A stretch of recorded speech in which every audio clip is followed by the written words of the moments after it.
Hey, I thought I'd do a really quick video blog to go with the blog that I've just done on learning the start of all good change.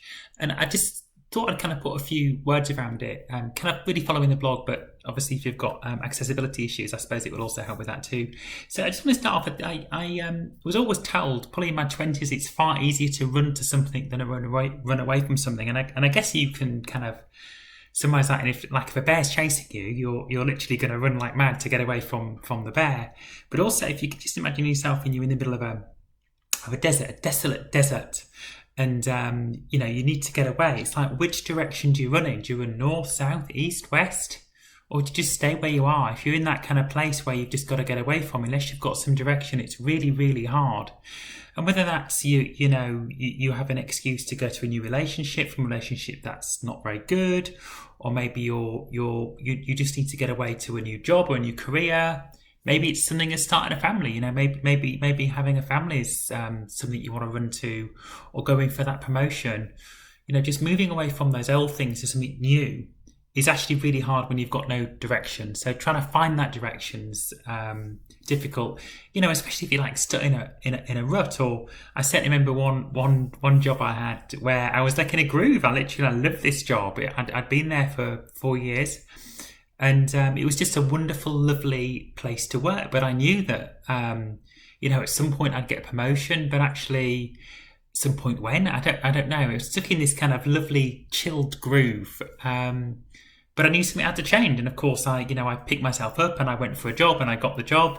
Let's not talk about the job that I got, because I didn't last there very long. It was a most horrible job, but I literally needed to do something. So, but what is it you need to do? What's wrong? What could be better?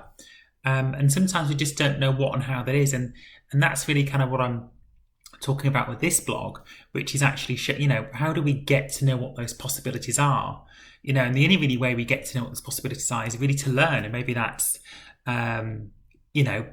seeing somebody else do something else, or maybe that's actually, taking it upon ourselves to do some learning about, what other possibilities there are in careers, maybe how you can develop your relationship with your partner better, maybe what you can do to support your children better, or your parents. Certainly when you're older like me and you've got an older parent, you often think, oh, what can I do to help them? So, and that could be just, reading a book, watching a video on YouTube, or listening to a podcast, or all those things and more. But what's great about learning and not changing is actually, with learning, no one's actually asking you to change anything. It's just a bit of your time.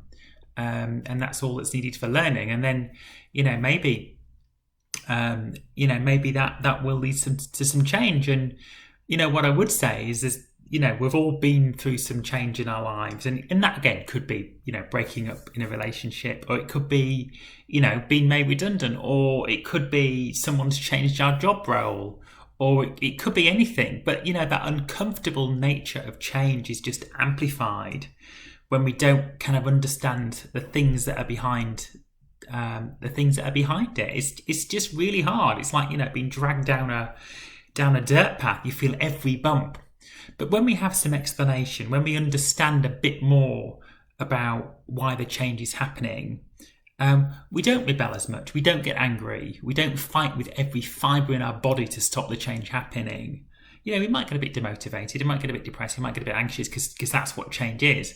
But when we understand why we need to change, or why the change is happening through learning, it does get a lot easier, because change is hard. It involves a lot of mental and physical effort. And that learning kind of just takes it away.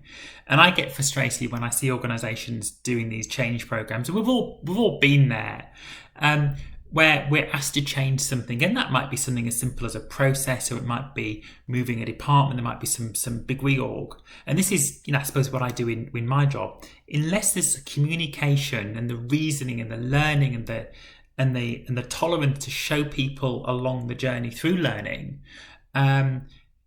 change is really, really, really hard, and we can't expect anyone to go through change easy, even with the learning. But actually, it makes it a hell of a lot harder without that learning and that support that we need to give people. So I also have this. It's like, we shouldn't really have a problem if somebody chooses not to change, but I do think if they choose not to learn, that's a bit of a problem. And that could be just something as simple as listening and engaging in a conversation with a partner or a child or a parent, or it could be something, much bigger, something to do with work or a career, but actually, refusing to learn, refusing to listen, is not good. Whereas refusing to change, because actually you never know, once you have done some learning or once they've done some learning, maybe they were right all along. But we'll never know unless we do that learning ourselves before we embark on change. Either change to ourselves or change to others. Listen, I hope you enjoyed the blog. It's been nice talking.